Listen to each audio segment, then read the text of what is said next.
When I think of Tom Rhodes, a few things come to mind. Good things. One of them, curiosity, wanderer, explorer. Have you heard these? Are these attachments that you? I like the way you're starting. Yeah. I mean, I know the life I'm living. I don't know how people perceive it, and you are tickling me right on the spot that feels like the truth. Yeah. As somebody your last album you did, it was how many countries did you record in for around the world? I recorded it in 24 cities around the world. It starts in Paris, ends in Jerusalem. It's all mostly jokes and stories about each place. Yeah. I have been doing the international circuits for over 20 years, so a lot of places like Paris, Amsterdam. I had been playing for years, so I developed a nice little, 5-10 minute hunk that I chopped up into tracks. But then there were places like Jerusalem and Stockholm.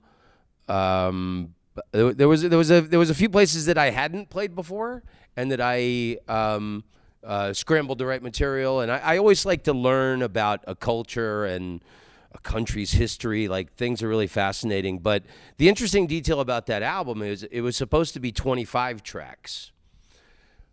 There was supposed to be a Tokyo track playing. There's this great little room in Tokyo that I love. It's called Good Heavens. It only seats like 100 people. It's a British pub. And they do English language comedy there. And I had a crusher of a set, and I had all these like great details about Japan. Yeah.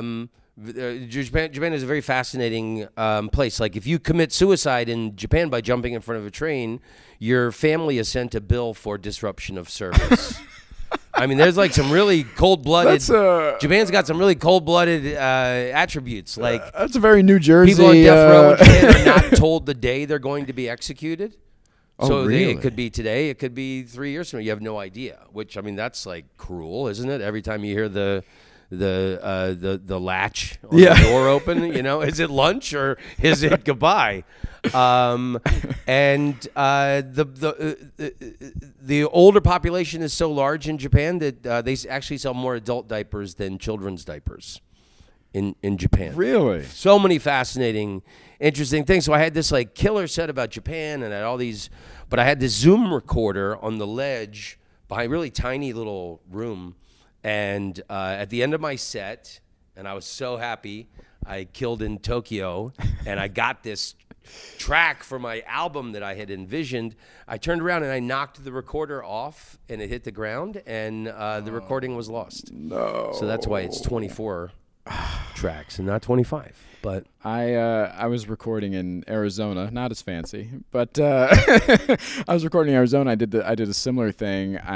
One of those Zoom recorders, you have to hit record twice, and I only hit record once. Had this set of a lifetime. Set of your life, yeah. Of course. Then you come off stage and you're like, I got it. I got the album, and you got nothing. Well, I think the trick is to just record all the time. Yeah, because it was like in the old days, you're trying to get like a good piece of tape to send to a club, and it was always like, the night you recorded, there'd be like heckling and the worst bachelorette party in the front row. Some terrible circumstances. But now with technology, you can just burn, and you just recording stuff all the time. Like, I've been recording whenever I'm in the original room at the Comedy Store. Yeah. And so I always try to at least do like a 5-minute hunk. And so I'm almost finished with my third clean album. Oh, wow. Of clean material. So, and like, I never wanted to be a clean comedian. And I always, like, when I was younger, I always wanted to be edgy and kind of political, kind of cool, knowledgeable. Now, after the last few years in America, I don't want to do anything political. I don't want to talk about race. I just want to talk about funny stuff. I just want people to laugh and be entertained, and then try and get out my wisdom of all these things that I've learned traveling the world, and this career I've had, and many fabulous, love stories and beautiful, crazy lunatics that I know. in this world that we're living in now, with content being king, right? We're just recording and posting all the time. Are you in favor of that? Do you think it's healthy? Do you think it's a healthy habit for us to just be, I don't want to say giving away material, because a lot of people just post heckler videos or crowd That's work or the problem. whatever. A lot of comedians are posting all these videos and it's just crowd work.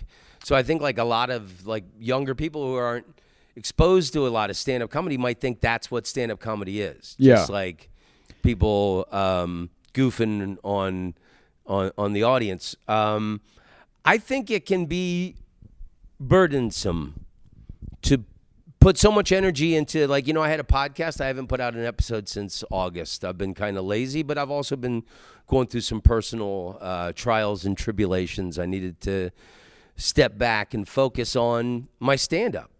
And, like trying to put out a podcast every week and then trying to put out all these videos and clips, it's like having a job.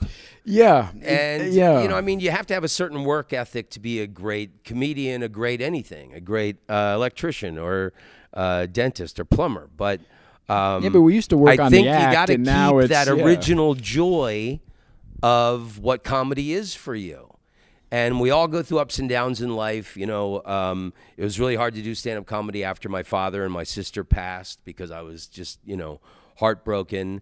And then, relationship problems are a paper cut compared to the axe wound of losing a loved one. But like, you go through enough in life where you got to stay mentally proper for, that.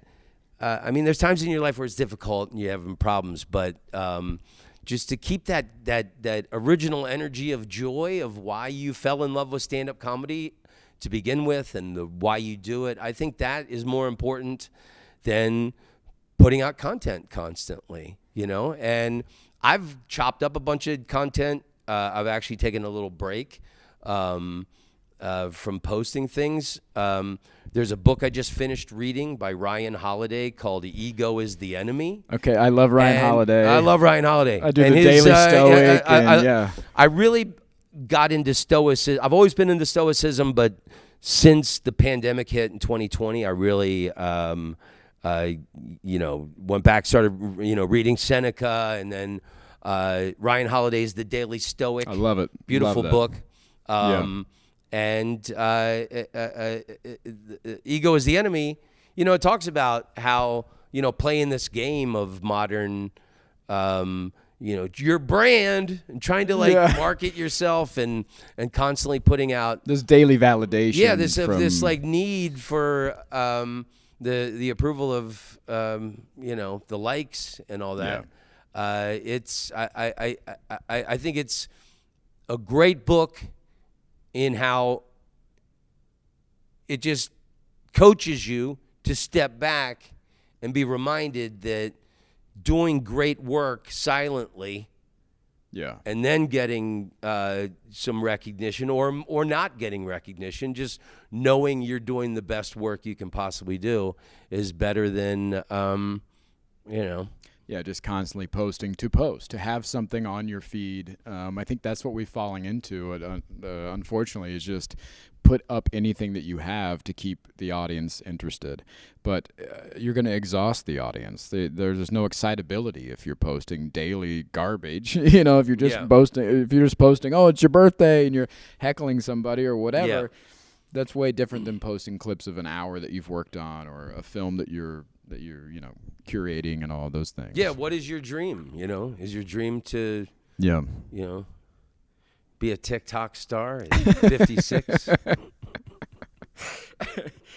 So as somebody who is a world traveler, a wanderer, and so curious, how did the pandemic and the lockdown affect you as an artist? Because you're gone constantly. You're touring all the time. How did that affect you mentally and career-wise to be locked in one place for a while? I didn't realize how bad I needed a year off until the pandemic hit. Yeah. And it was such a joy to sleep in my own bed every night and not have to be. I was a real road warrior. Everybody knows that. And then not only constantly being on the road 2 or 3 weeks a month, I was doing the international circuits. Right. So incredibly long flights, and then even just traveling within America. Flying is not the experience it used to be. No, you know, it's not. they herd everybody on like Yeah. cattle. They have very little respect for you. You know, the trick is, like, I love Delta Airlines, so I stuck with one airline for always, even paying more money Yeah. for tickets to build up the points on one airline, and then you get the status, and then there's little perks like, you know, upgrades and getting to board with first class if you get to a Right. certain thing. But even doing it at the nicest level, traveling is tiresome, and it's a younger man's game. Yeah, And, I think that's the part that a lot of people don't realize when it comes to stand-up is they think you sleep in till noon, you come here to the show, you talk to some strangers for an hour or whatever, and then it's like that's the job, and it's like, no, there's a whole lot of other things the main going thing on about behind the well, I wish scenes. someone would have told me when I was younger, like, you know, how much car trouble you were going to have as a comedian when you're like doing the road in America, driving. Yeah. Like so many times in the first 10 years of my career, I was like broken down on the highway. And, Yeah. you know, thank God for AAA. But you know, just traveling relentlessly. There's so much logistics that you have to deal with as a comedian. Yeah. You know, booking hotels on off nights, booking flights, and, you know, Staying on people's minds, booking agents, you get to the a whole club, thing, and you know, yeah. usually you're there for 4 days, and the Thursday and Friday you got to wake up and do morning radio and all these kind of things that I enjoyed the time off. Yeah. And then to refocus on why I became. It was almost like starting over again when the pandemic. Yeah. When finally they allowed the clubs to open in California, but again, it was like being reminded of why I became a comedian in the first place.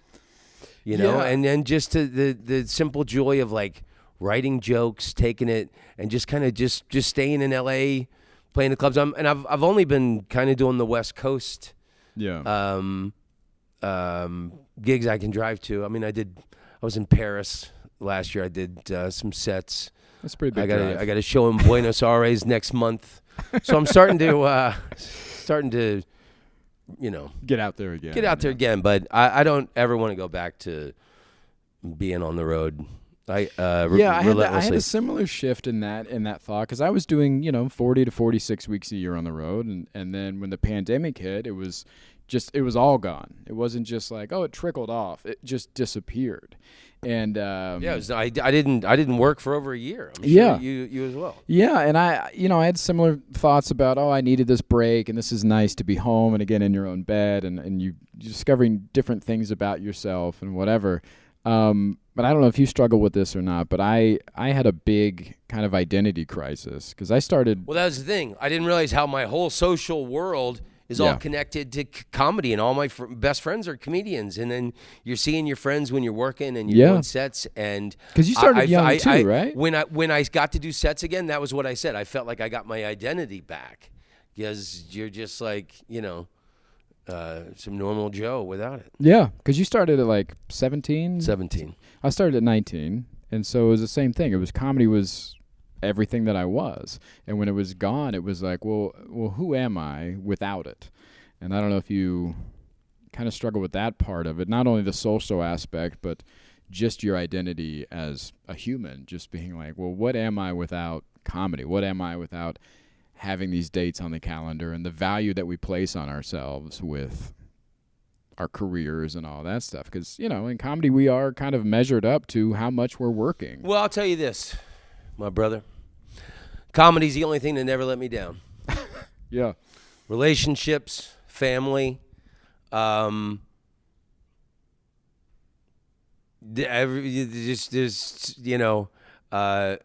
so many things in life where you just have no control. Yeah. And people, comedy's always there, and it's a great healer. Oh, it's And incredible. Yeah. It has gotten me through the toughest periods of my life. And, thank God for comedy. I mean, I always say the comedy clubs are like hospitals for souls, and I'm here to attend to the wounded. It's like extremist thought, but it works the same for a comedian, I think all human beings past the age of 5 are damaged in a certain way. And it's just, Jesus, it's so cleansing for the soul to get out there and, present some idea that you wrote with a funny twist. Yeah. And just hear that wave of laughter wash over you. It's gotten me through the best and the toughest times of my life.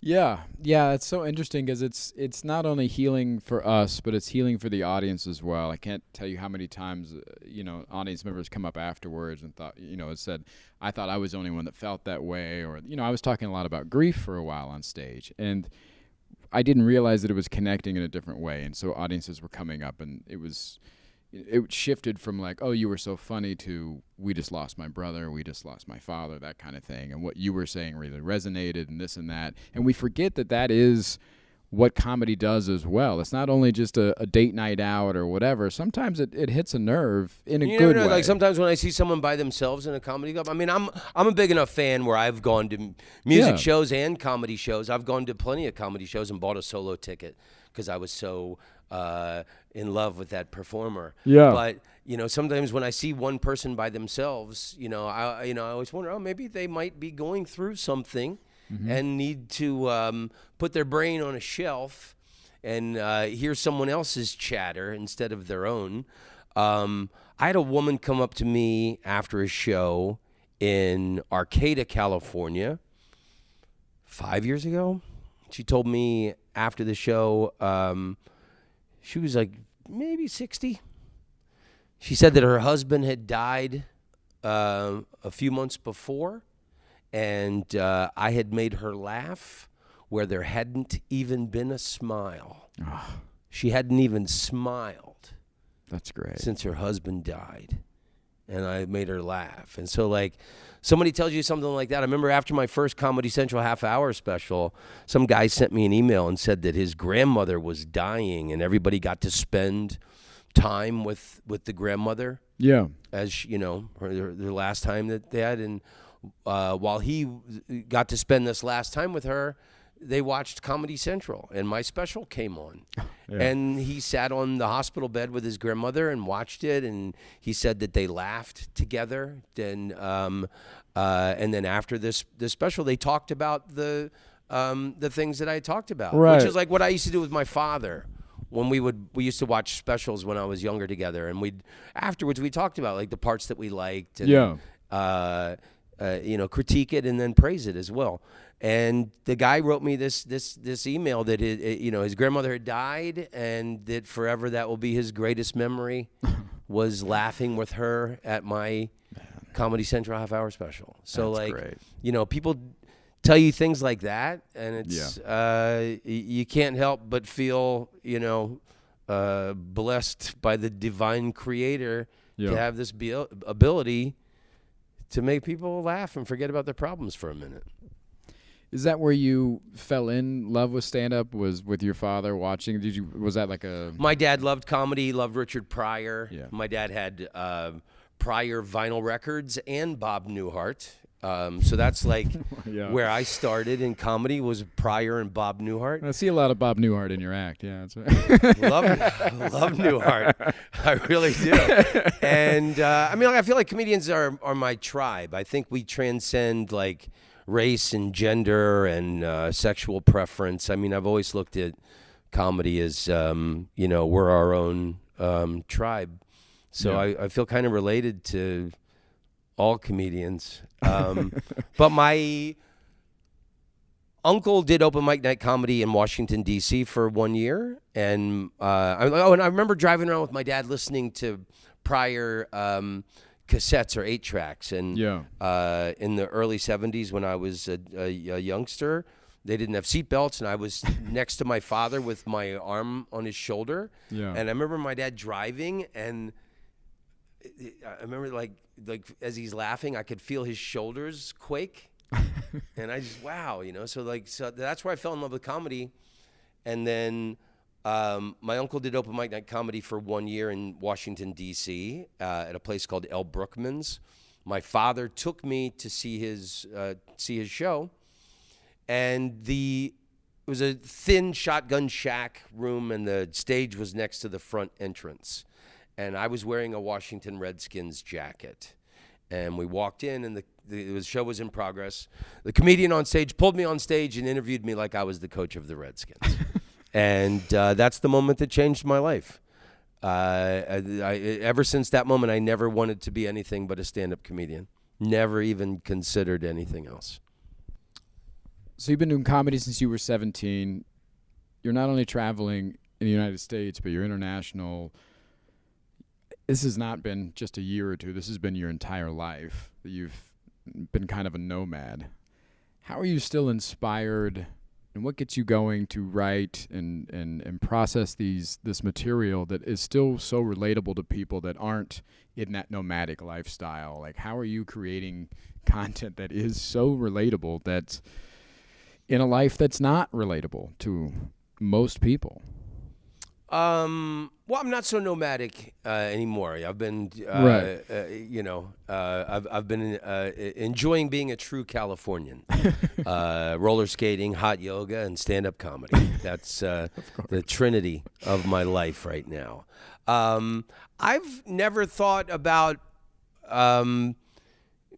like kind of pandering to the audience. I've always thought like sharing the best of my knowledge and the things that I find interesting. Like I was on vacation in Montana 2 summers ago, and I went into a hunting store, and they sold doe urine, and deer hunters use doe urine when a doe wants to mate with other. She sprays her urine on the bushes, and it attracts the male deer, and deer hunters use this. So, I joke about that, like. I mean, even if you're from the city and you've never hunted, you can understand that concept. Yeah. And then telling stories about things that have happened to me in different countries, people can relate to. I haven't drank alcohol in 9 years. Oh, wow. Okay. And, got some jokes about that I think, I mean, even if you were a drinker and a partier, you could appreciate the wisdom that somebody's throwing down. So for me, the best comedy is the kind of comedy that you can learn something from, where it's not just, dirty jokes or stupid jokes or crowd work or whatever, where like, it's good if you can get to know the performer a little bit when they open up a little bit about their life, But I mean, like if a comedian does jokes about a breakup, you're not hearing the ex-girlfriend side of the story, right? Exactly. So I mean, there is some one-sided victimness to some of it, but for me, I think sharing the best of my knowledge, and like you said, I have a curiosity, and I think that's my unique gift to the comedy world, is that I have a lot of wisdom from the life I've led, the world travels, and just almost 40 years of stand-up comedy experience. Like there was a guy who watched me last night, this comedian, and he goes, Jesus, I just sat back and watched just so to see a performer who's just so solid, and that like you can take the audience anywhere, and it doesn't matter. Like if it's a bad audience, they'll become a good audience just from the sheer force of the delivery and the performance. And I mean, I think it's like, it's the same with preachers, and it's the same at the hot yoga studio, and it's certainly true with comedians. There's good ones, there's average ones, and then there's ones that electrify you. Yeah. And I want to electrify. I want to be remembered forever, and I want I want to, I want to heal people through the power of laughter. I want, people to remember that I made them feel really good and laugh their ass off about a few things. I like that. You mentioned earlier about how comedy is the only relationship that hasn't let you down. And you just mentioned hearing one side of the story on stage with comics. So what's your side of it? What are you bringing to the table for comedy? How do you stay interested? How do you still stay in love with it? You mean like as if it was a relationship? Yeah. My relationship with stand-up comedy. How am I? Yeah. How are you keeping? Yeah. How are you keeping the spark alive? Well, as a man who's divorced, yes, but still best friends with his ex-wife, I can tell you, stand-up comedy is like a relationship, or a marriage. The trick is never letting it go stale. When you get comfortable and you're in that that comfort zone where you don't change anything, that's when relationships and marriages fall apart. Yeah. And that's where comedians fall off the radar and disappear into wherever they disappear to. When you're comfortable and you're doing the same thing, repeatedly, it's boring.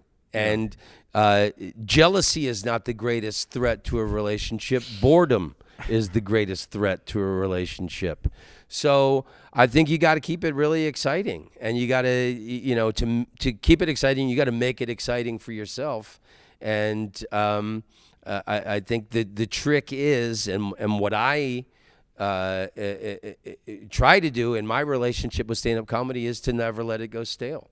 That I always want to be, fresh and lively and, Yeah. I would say relevant, but I don't even care about politics or I want to write timeless, great humor, because I think that's all that we have to leave behind after we die is the art that we create in our lifetime. And I want to leave a body of great work that hopefully still makes people laugh many years down the road. Is legacy important to you? Is that something you think about a lot? No, I mean, I think I would have not moved to Europe and done a lot of things if I was overly concerned about legacy. Just doing great work and hoping somebody sees it. I've done a couple Comedy Central specials. I did one Netflix special that's now on Amazon. But I've made 7 albums. Yeah. And those, that's my legacy that I'm happy to leave behind. I mean, that's a pretty impressive body of work. So I mean, the gatekeepers of comedy specials. I mean, you can film your own now and put it on YouTube, but for me, the albums will always be important because that was my entry and discovery into stand-up comedy.